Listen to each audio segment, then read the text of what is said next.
Now before we try and start the car, we need to add oil. First, I'm going to remove the front wheel so we can access that broken oil cooler at the front. Luckily, all the suspension looks all okay, but now we can see this broken oil cooler, or at least the pipes are broken. What I'm going to do here is remove the pipes further down the line and then try and bridge the gap bypassing the oil cooler. Here's our new oil cooler, it's going to bridge the gap. This pipe's now going to bridge the gap, bypassing the oil cooler, which would just be enough to hold oil in the car to get this car started for the first time. Now we can send the car down and add some oil to the engine. In goes the Valvoline oil, just so we know we're not starting this car dry.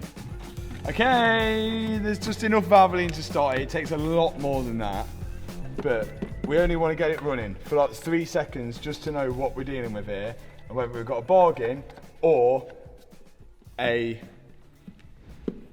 wanted to say something beginning with B. Bargain or a broken car.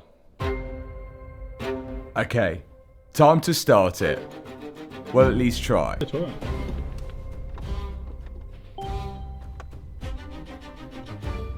But no matter how many times I tried pressing the start button, Nothing.